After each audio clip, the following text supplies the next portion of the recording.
You're listening to the Master Passive Income Podcast Network. Welcome to the Master Passive Income Show. My name's Dustin Heiner, and I'm here to help you quit that job, get financial independence, and afford anything you want in life by investing in real estate. And in today's show, I'm super pumped to bring on a fantastic expert who's going to show us how we can find off-market deals, even land investing, even single-family homes, show you how to find these off-market deals to capture a lot of equity and make more money. All right, let's start the show. Welcome to the Master Passive Income Podcast, where we talk about investing in real estate with a special focus on making enough money so you can quit your job and live the dream life. And now, here is your host, Dustin Heiner. What's up? What's up? Super blessed as always to have you here with me on the show. And I am super pumped to be sharing with you how to get more creative financing as well as finding off-market deals. Now, I personally love when other people send me deals, other investors, other homeowners, property managers, contractors, even sellers reaching out to me directly. But I love having everybody send me their deals because it's absolutely no work on my end to get these deals. Now, I will pay just a little bit more, or maybe, let's say $5,000 or $10,000 more than I would if I found the property myself. Now, getting these off-market deals, that's where you capture the equity. Now, wholesalers, other turnkey companies, they find the properties off-market and they buy it for really, really below market value. Then they fix it up and then they sell it to you. Or the wholesalers, they'll get it under market value and they'll tack on their fee, let's say 5, 10% or $10,000, whatever it might be. And then they'll sell it to you. And you hopefully make a little bit of money because you're buying it less than as, somebody sold it through a realtor. But what is the best thing that you can do now, especially when the deals are hard to find? Back in 2010, 12, 13, it was so easy to find great deals. Now it's much harder, but they are absolutely out there. What we need to do is start finding the sellers ourselves. And I just created a brand new course inside of the Income Builder membership and group coaching that we have. It's creative financing, how to buy properties without banks. And that's the best thing right now is you need to find properties that are off market. When I say off market, it's not being sold by a realtor on the MLS, the multiple listing service. And so you need to find these sellers on your own, cut out the middleman. And I have even been finding properties for myself that I'm buying off market, getting seller financing, getting subject to, getting assumable loan on these properties.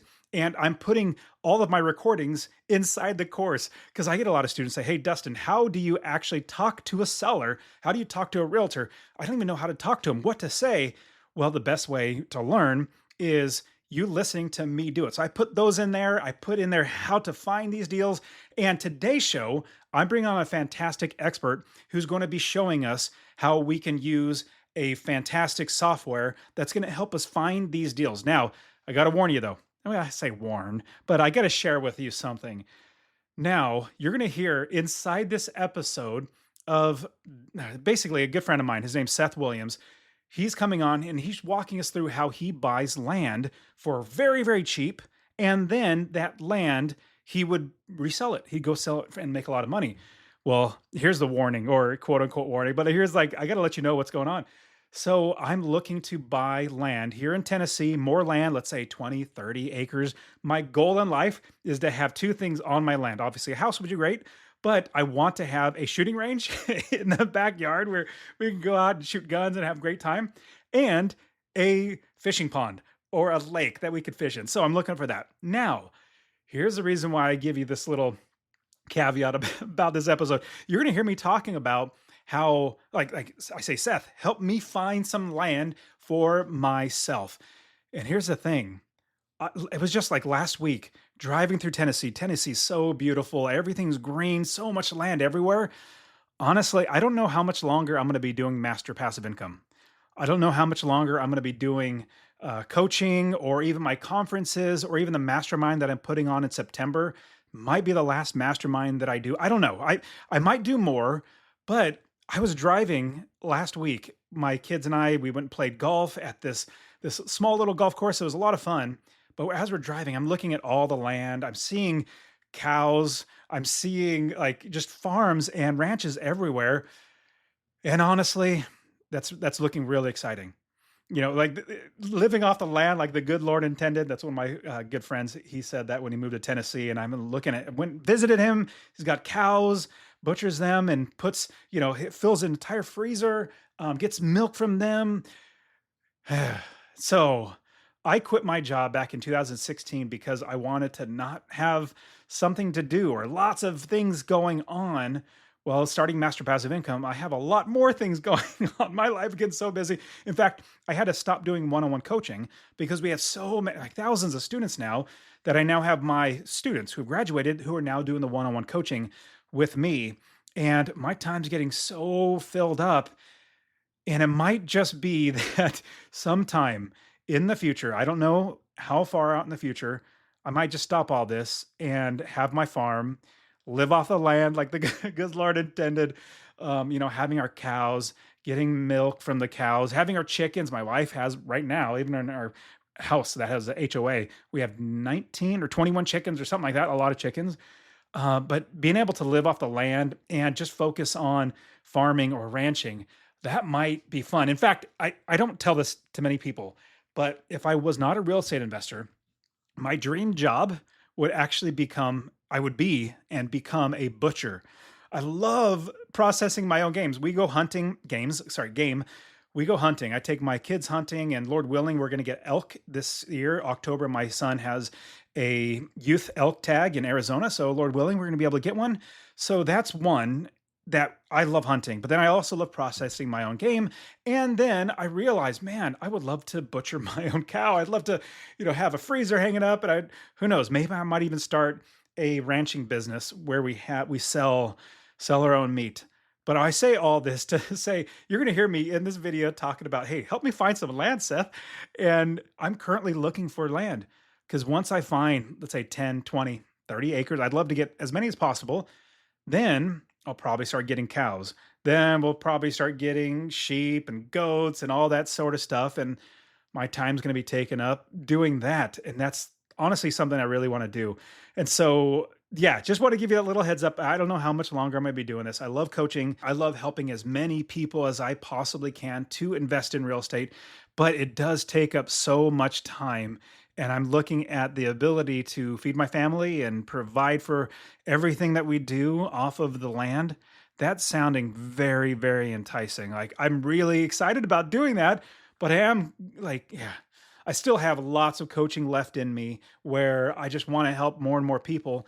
But who knows when I do, and you'll hear me, I'll tell you when I've actually found and bought the land and started buying cows, I'll share that with you as well. But once that happening, I may just have to, call it a day and move on from Master Passive Income and all the coaching. But anyways, that's not today. And so I want to give you a little heads up.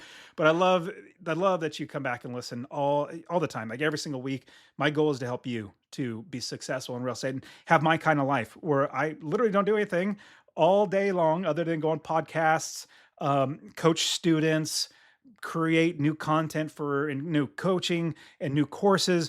Like that's what consumes my time. Creating the conference or putting on conferences takes up so much time. You would not believe how much time it takes for me to put on an an in-person live conference that's 3 or 4 days. It takes up so much work.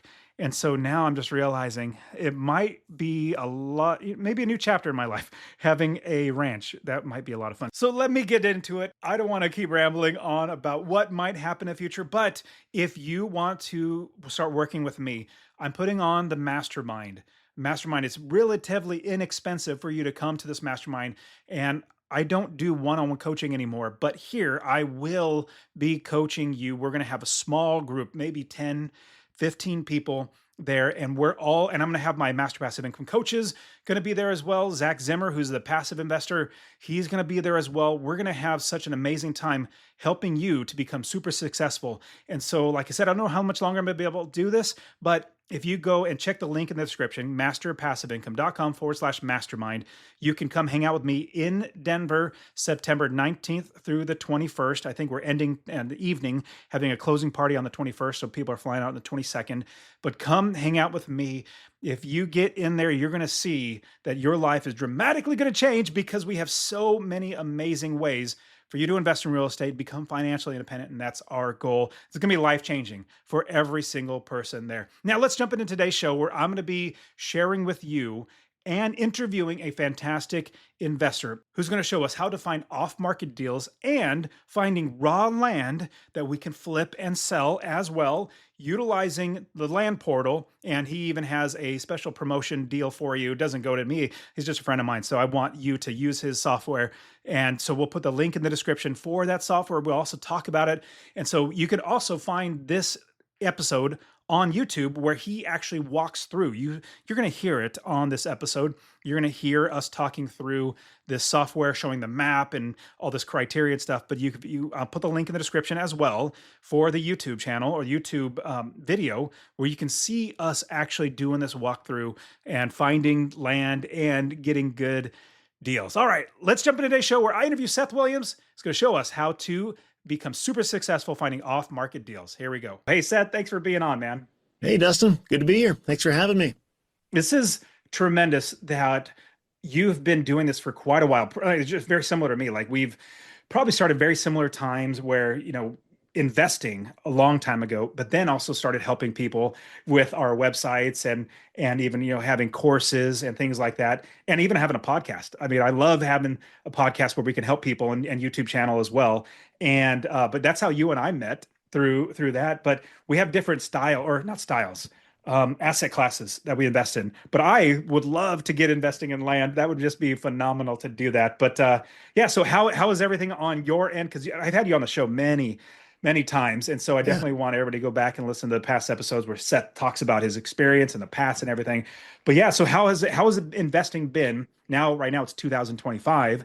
But how has investing been in the land business for you? Yeah, it's going good. Things have definitely changed over the past several years here. Probably the biggest change we've seen over the past 12 to 24 months are things are getting a lot more competitive. I think margins are getting squeezed. So it's, dare I say, not quite as easy as it used to be. It's funny because back in, years ago, I don't think people would have called it easy then either, but it was definitely easier then than it is now, just in terms of being able to send mail out and find people really easily, and they would gladly sell for way below market value. You can still do that, but it takes more mail. The mail is more expensive. People aren't necessarily as motivated, so it just kind of takes more work to get to the deals. But on the bright side, there's been a lot of really helpful tools and software that have come out specifically for land investors that never existed before, that have just made things way easier to find and target the people you actually want to talk to and not the wrong people. And then when you do find people and properties you might want to buy, you can get the information you need about those properties a lot easier. So you don't have to have so much guesswork involved. Like you can find out a lot more from your computer. It's interesting. So I started investing back in 2006, and everything that is, even email wasn't, we had email, but it wasn't as robust, DocuSign and stuff. But when I started investing back in 2006, all the technology that we have today, oh my goodness, I wish we had it back then, because it'd make it a lot easier. But at the same time, you're also seeing the benefits and repercussions of it because it's so easy to get these tools. More people are investing, so you get a little more competition. But when you become an expert, or not necessarily expert, but like you start doing this enough, you start finding shortcuts, or that's not the right way to say it, better ways to do it to get more success out of things. Now, before I would love to hear what's working for you. But before we get there, talk to us a little bit, because not everybody on my show, they know that we should look at land as another asset class. And what are the possibilities with land investing? Yeah, sure. Well, a lot of people don't think about land because, like most people, myself included, when I first got into real estate, houses is what came to mind. That's just kind of what everybody goes to for obvious reasons. Rental properties, it's, easy to find tenants. It's a pretty decent type of property to work with. But there are drawbacks to houses, and properties with structures on them, as there are with any type of property. You've got tenants who don't pay, things fall apart, things get broken, stolen, and destroyed. And with land, you've got none of that. It's a very boring type of property, and it behaves itself. I don't mind boring. Yeah, exactly. And that's part of why they don't really make TV shows about people flipping land, is because there's just not enough drama to show, which for land investors is a great thing. That's awesome. So, but yeah, so land, I mean, just the property type by itself is pretty easy to work with. But also, there's a lot of people out there that own land that don't want to own land. Usually they, maybe inherited it from somebody, or they bought it 20 years ago and they kind of just, lost the interest in it. And you can find these people through direct mail, through texting, cold calling, lots of different ways, and basically just say, hey, landowner, I see you own land. You want to sell it? I can give you a fast cash offer. And a lot of these people, especially if they inherit it or if they just don't care about it anymore, they're more than happy to take a below market value offer because they don't know what to do with it and they don't want to pay the taxes on it anymore. And you're basically just giving them an easy button. And the thing is, these people are not going to put a for sale sign in their front yard. So like the only way you're ever going to find them is if you go out there and find them off market like this. And yeah, so it's just about the simple land type, but also it's a little easier to find people who want to sell. And because it's just land, it's not the roof over anybody's head. There's usually a lot less emotional attachment to it. It's not like, no, that's the house my grandma lived in or something like that. It's just dirt. So it's easier to get detached from it and let it go. Could you with land, finding land, could you help me understand what would you say? Because you have plenty of students, you have courses that teach this, really, really great stuff. But boiling everything down, what would you say is a great strategy, or like the one that kind of boils to the top as being a better strategy? I know you've talked a lot about direct mail, even having a website that people can go to and the direct mail and offers. But what would you say? Is that it? Like, what's the lowest hanging fruit? If you're going to get into it, get a list of properties, then send direct mail and have a website for them to go to or a phone number. Like, can you give me anything like that? Yeah, no, it's a great question. The answer kind of depends on the person, how much money they have, which battles they want to fight. The reason I say that is because every different way that you can send out marketing now, there's, mail, that's kind of like the go-to. And back in the day, that was all anybody did, was just mail. People have started exploring other options now, like texting or cold calling or ringless voicemails, emails, online ads. There's lots of different ways to do it now. But the reason people started exploring those other ideas was because the cost of postage was going up and also response rates to mail were going down. But the nice thing about mail, if you want to use that, is that if you can get past the higher cost of it, is that the people who do respond to your mail, they tend to be much better qualified sellers. Because when you think about what happens when you cold call somebody, you're kind of interrupting them in the middle of their day. They answer the phone. What do you want? And now you're trying to, haggle with them and, close a deal. But when somebody gets your mail, like, they can very easily just ignore you and throw it away. But for them to actually read your letter, pick up the phone and call you, like, just by doing that, like, they're expressing interest. Like, the first you ever hear from them, like, they're already kind of warmed up and ready to go. I mean, they may not accept your lowball price, but at least they're interested. Whereas with these other mediums like texting and cold calling, you're kind of just getting in their way. The advantage with cold calling and texting, though, and ringless voicemail is that it's a lot less expensive, and it's also easier to verify deliverability. So with mail, sometimes you send it out and, like, you don't know if they got it ever. Who knows? Or maybe they did and they'll call you a year later. But with texting and cold calling, and ringless voicemail and online ads for that matter, like, you can see right then and there, did they get it? And if it worked, they're probably going to reply to you either immediately or within about 5 minutes or so. So there's a lot less ambiguity and guesswork. And again, the cost per person to contact them is a lot less. But when you do get a hold of them and start talking, like, you might have to work a little harder to actually see, are you willing to sell? Are you motivated? So it gets me thinking. So my wife and I moved to the Nashville area, and we would love to buy some land and build a house that would be, as how we would like it. Have some land where my wife wants a mini farm with cows and stuff like that. and chickens. We already have chickens, but like goats, and think of like a normal farm. And I just think of more work for me. But oh well, I know we will have things that we can eat, eggs and whatever, even having cows and stuff, drinking the milk that I know where it came from. So that's it's a trade-off. Yeah. So would you be able to help me maybe create a plan? Well, number one, we need a list. We need to figure out who we're going to send to. But then I have a little bit of money, so I'm fine with doing the less work and spend more money because I would rather buy my time or spend money so I have more time. I'd rather just have somebody that is direct, ready to sell. In fact, I did direct mail. It was probably about a year or two ago in St. Louis looking for properties. I sent out maybe 1,000 the letters. It actually was kind of funny enough. It was a check, one of those ones you tear the sides. Yeah. It looks like a bank check. And it says, obviously it's not 100%, like you can't cash it, but it looks pretty neat. And they called, and I got a lot of people calling it, and it was only 1,000 people. I probably got, I don't know, 20 or 30 people calling. So anyways, I'm totally fine with spending extra money, but can you help me craft either a plan, get a list, and if I'm going to go after properties or land in this area? Yeah, absolutely. So there's a couple different ways I've done this in the past. One of them is by getting a delinquent tax list from the county, which works really well. But the problem with a delinquent tax list is that they're kind of hard to get. A lot of counties won't hand them over. And if they do, the information is just a total mess. It's not in good condition at all. So it can work if you can have the patience to get through all those steps.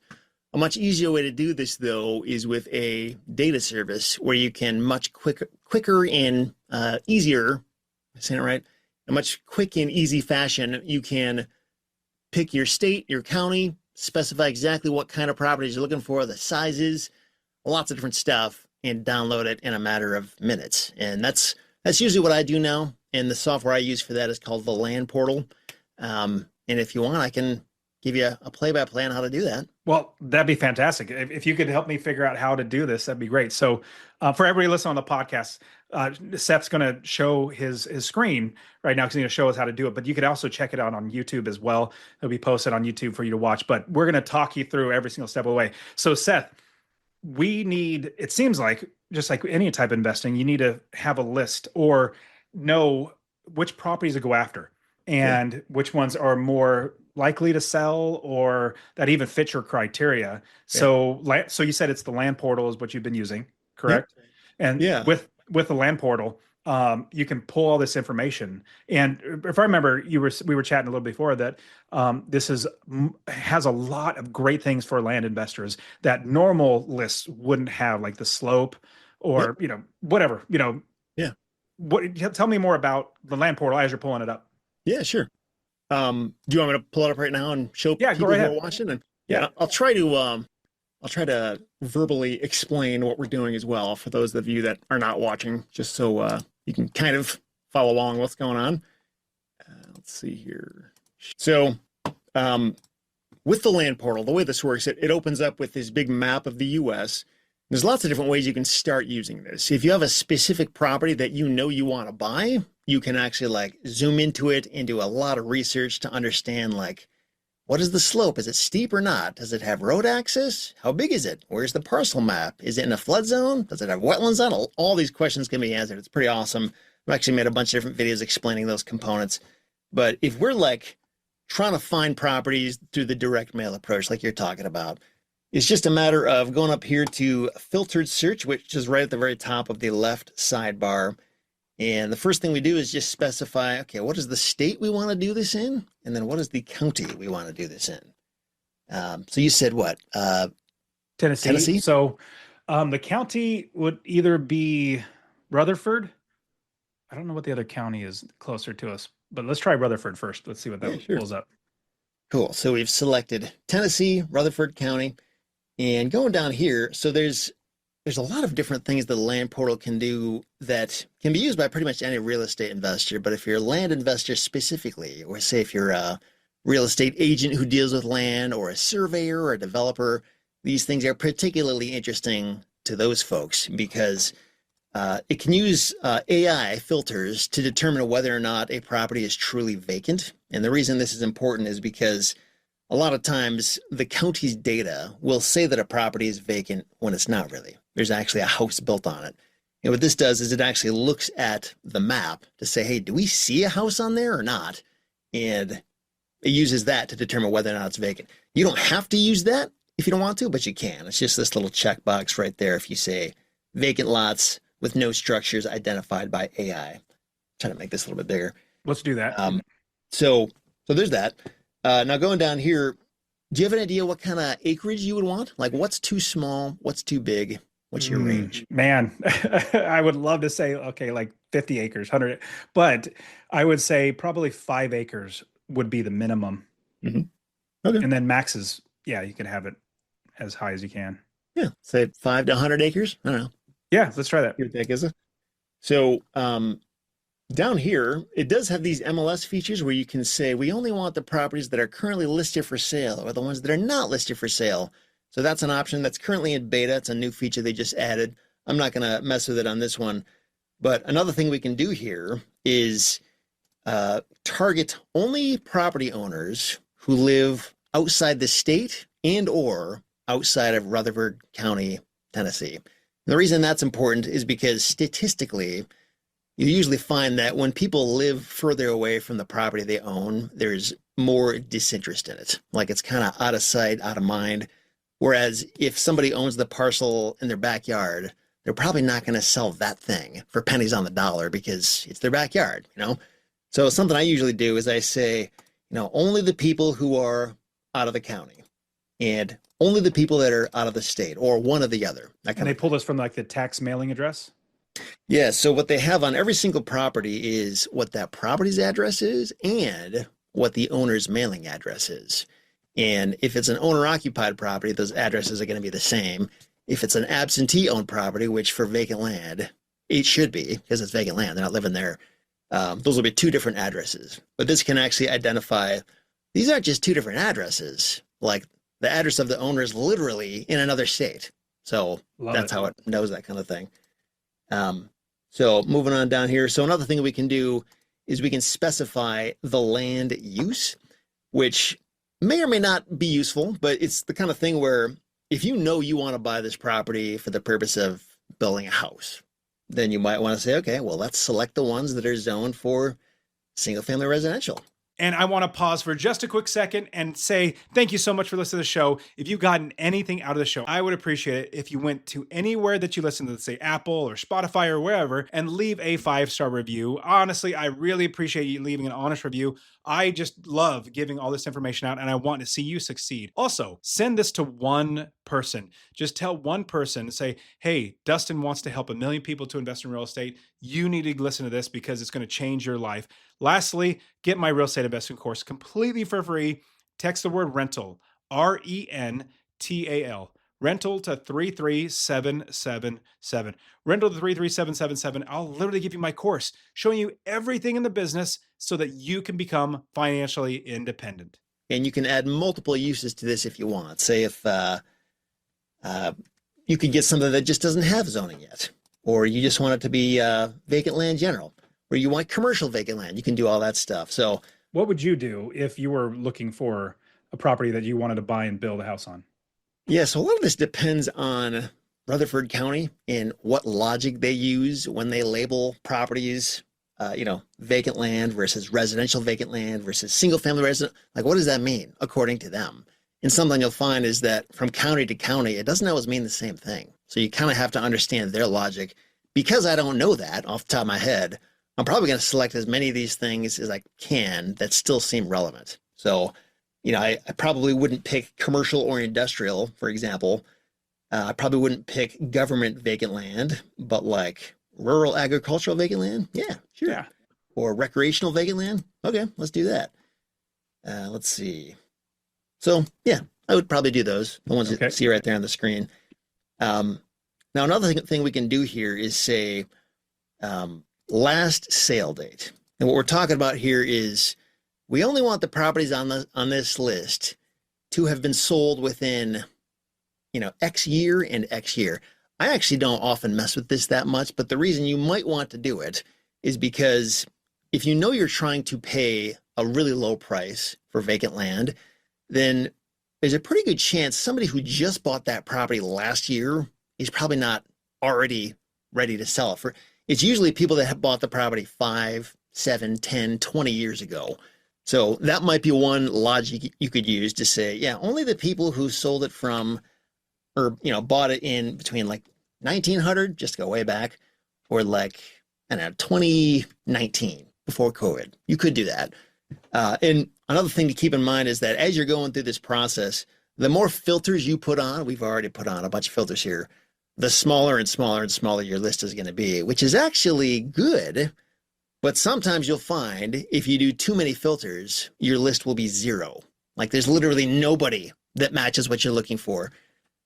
So it's just something you got to keep in mind. If we go through this process and find there's nobody on our list, it means we were too restrictive. We have to start loosening some of these things up. Now, the next thing here, property slope. So this is something unique to the land portal. No other data service out there has this. And what we're doing here is we're trying to say, we only want properties where blank percent of that property has a slope under blank percent. I'll try to explain what's going on here. So when you look at building on a parcel of vacant land, the slope has a lot to do with how buildable or not buildable that is. You can technically build on anything, no matter how steep it is. Even if it's a cliff, you can build on that. It just gets very, very expensive to do that. If you want the engineering cost to be low, you usually want that slope to be 5% or less, maybe 10%.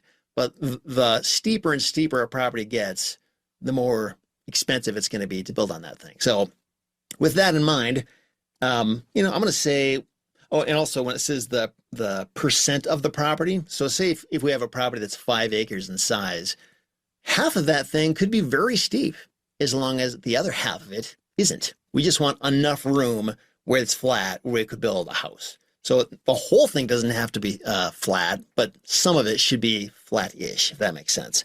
That's pretty neat that this data can actually be that, I guess, much more detailed, because sure. You're right. If I have a 20-acre lot and there's half of it is steep, but the other half is not, like, that's good to know, as opposed to just blanket. It's really steep, so you want to buy it. Well, it could be great. Yeah, absolutely. So in this example, I'm saying we only want to see properties where 50% of the property has a slope under 10%. So we'll see what happens. Now over here, we've got buildability total and buildability area. So it's kind of using the same slope data to try to make a determination for how much of this property is buildable based on the slope. So it's kind of doing a similar thing to what this slope percentage thing is doing. So because I've already done that, I'm not going to mess with it, but just be aware, if you're looking strictly, just give me the bottom line. How much of it is buildable? You could say that there too. Another thing here is this landlocked filter. So this is something I was kind of surprised when I first got into the land business, was I found that there are a ton of properties out there, vacant lots, that literally have no road access. You can't get to them. They're like behind other parcels. Why? I don't know. I don't know why the municipality allows this to happen. It's crazy, but it's a problem if it's landlocked, because you legally can't access it. It's like, in a sense, it might as well be on the moon because you can't get to the thing. So having a landlocked property instantly makes the value go way, way, way down. It's not worth nothing. It's just very impractical to do that. So another thing you can do, knowing that you intend to build on this property, you could say, okay, we don't want anything that is landlocked. So no to landlocked properties. And the way it does that, again, is it looks at these satellite maps and the road data to understand how much road frontage is in front of each parcel. And if it sees no road frontage, then it's landlocked. So, and if you wanted to specify exactly how much road frontage, you could do that too. I don't think it matters too much for what you're talking about here, but say if we were looking for big properties that we wanted to subdivide, it's really helpful if you have a lot of road frontage, because then you can use the existing road frontage and not have to build new roads into it. So if you wanted to say, hey, only 50-acre properties with a couple thousand feet of road frontage, you could specify that here if you wanted to.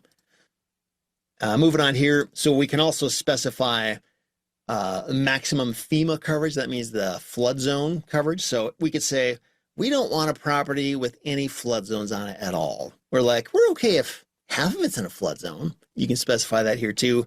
Same thing with wetlands. So in case you didn't know, wetlands are a problem for land investors because you can't build on them, or at least it's very expensive to try to build on them. So if you don't want to deal with all that mess, you can just say no wetlands, or, only 10% of the property can have wetlands. And so that's what would all. you put in these two?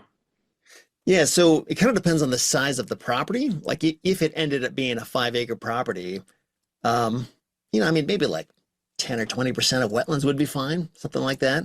If it was a 100-acre property, then half of it or 70% of it could be, as long as the place that you want to build does not have wetlands or anything in it. In flood zones are a little bit different. You can build in a flood zone. It just means that your flood insurance is going to be expensive. So if you cannot do it, that's more ideal. So, yeah. Another thing we can do here is we can specify we only want to send this mail or contact property owners who own multiple properties. So like if you just own one property, I don't care about you. I'm looking for the people that own a bunch of land so I can make offers on all their stuff. I don't use this a lot, but there are some land investors that specifically target portfolio owners, people that own lots of land. So if that's your strategy, you can do that right here in the land portal. Moving on down here. So where it says bedroom, living area, square feet, those are more carryover filters from, for most people that use houses. So if you are looking for houses with the land portal, you can do that. Since we're looking for land, it's kind of irrelevant. And then down here, it says corporate owned. So if you want to, you can just make a blanket statement. Hey, if a company owns this, I don't want to contact them. I don't know why you'd make that broad of a statement unless you were planning to close these yourself, which you can actually do in the vacant land business because it's a very simple process. There's no loans involved. But for me, it's I don't really care if a corporation owns it. I could still buy from them just like anybody else. And also down here where it says you can include or exclude certain words from the owners. So say, for example, if you don't want to send mail to a bank or like a church or a cemetery, like we know we're not going to buy land from them, you could put those words in here and it would then exclude those words from the list of owners. So there you go. Awesome. And there's actually a lot more filters we could do, but this is already getting kind of long, so I'm not going to get into that. But just know you can get even deeper with this if you want to. So with all that stuff in place, we're going to click apply. And we're going to see how many people show up on this list. Looks like we've got 46 properties. Oh, wow. Click on this. Awesome. And over here on the right, we can see exactly where these properties are. If we wanted to like click into them and like view them, we could. There's also the list of properties here on the left. And, if we just click on one of these things, it'll take us right there. We can see the parcel map. We can see all of the property information here, the slope analysis, everything. And we can even skip trace this right here with the skip trace button. So say like, I don't want to send you a letter. I just want to call this person right now. Say, okay, let's skip trace them. And we can figure that out and figure out who they are. And it's just awesome. Like this kind of stuff was either like non-existent or extremely difficult, 10 years ago, or it was very, very expensive. And what's that AI report right there? Oh, you were going to show it. Yeah. Yep. No, it's great. So there's actually two things here. There's the slope report. I'm going to go ahead and send a request to that. That's where it creates these heat maps and just shows you very specifically where the slopes are on the property, what the percentages are. Gives you a really clear idea for like, this over here is probably the most buildable area. And there's also this comp report. We can order that thing too. And with comp reports, this is actually awesome. So one of the hardest things about the land business is understanding how much a vacant lot is really worth. This is much, much harder than trying to appraise a house. Because with a house, you can value properties based on the cost to rebuild them, or based on how much income they're generating, or based on the similar comps that have sold in the area. And that data is pretty easy to get. With land, though, you can't use the cost approach. You can't use the income approach in most cases. All you can do is use comps. And sometimes, like, there are no exact comps. So, like, the data you need just isn't there. But what this does here is it will go out and find that data, everything that's out there, and do its best guess at trying to put together a valuation estimate for you. So it's kind of like an AI appraisal. And when we scroll down here, we can see, okay, there's the property. It's outlining it right there. It's giving us all the information. And according to the land portal, it thinks that this property is worth $180,596.45. It gives us the per acre value, but it doesn't just tell us that. It shows us the comps that it picked. And the ones that you see up here at the top, that's what it thinks are the most relevant comps, the most appropriate ones to choose. And the value is kind of a weighted average based on the ones that are closest to the top. So this one here at the bottom, like it might not be that close, but it was close enough to throw in there. So it's not going to give equal weight to that. It's going to start at the top and trickle down from there. You can also see this chart that kind of shows where your property is, that green dot in the middle, based on all the other comps around it and how it came to that value.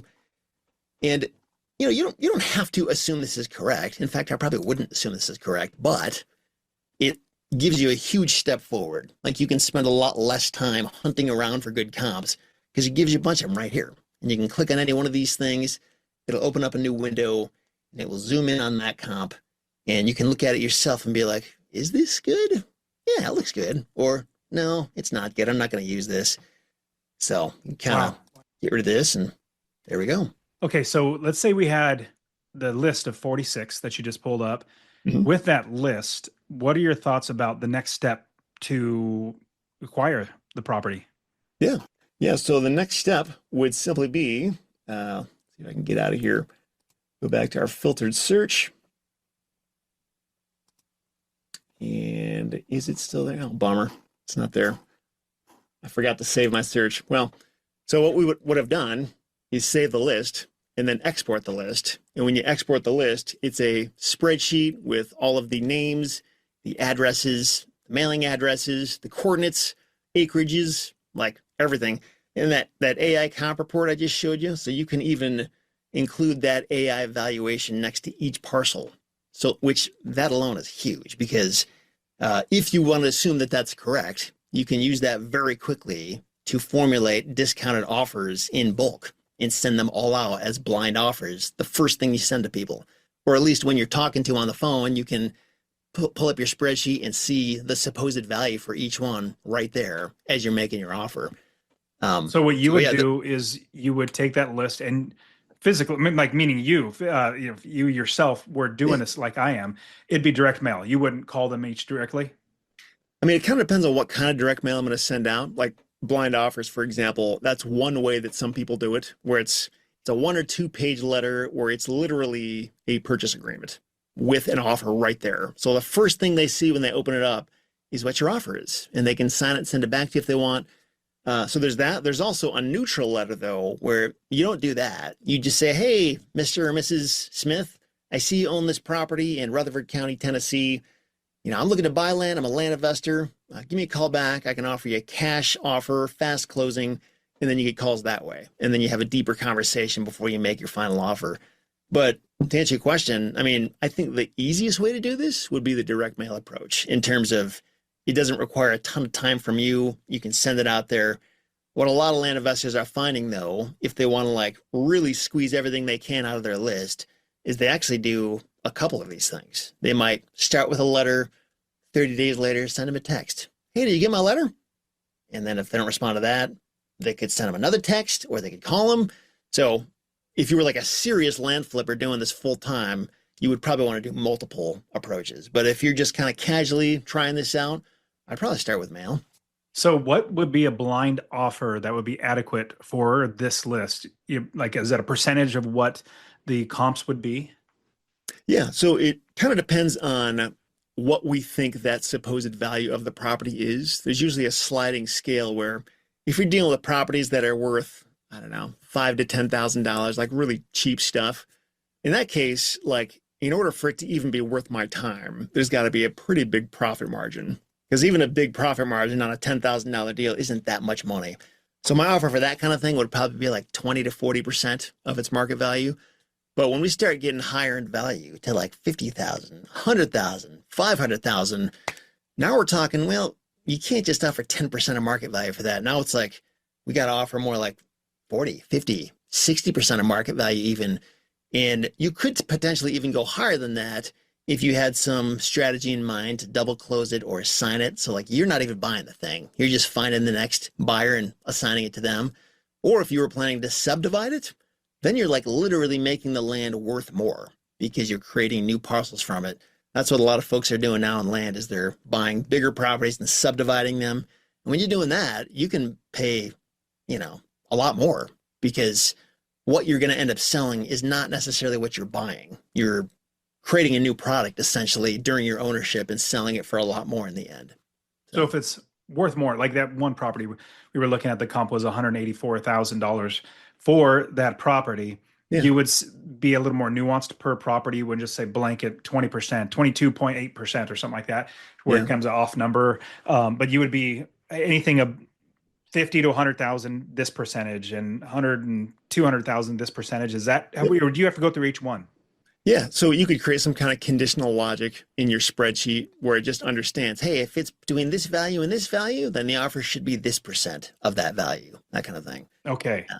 Then once we have that, sending out direct mail, which you and I both on our YouTube channels have companies that we work with and show that you can find. I mean, there's lots of companies that do it, but so you send direct mail and then hopefully you get phone calls. But one thing that I know is when you get a call, you better answer the phone. Like it's, you don't want to wait. You don't want to, I'll get back to them. No, if you're in the middle of something, you stop what you're doing and answer the phone because that is how you get the sale, especially when you're off market and such a lower price than what they would want or normally get. Like for your comp, you're going to pay 180 grand for a property as opposed to maybe paying 90, getting half of that. But what are your thoughts about sending out direct mail? Then what are the next steps after that?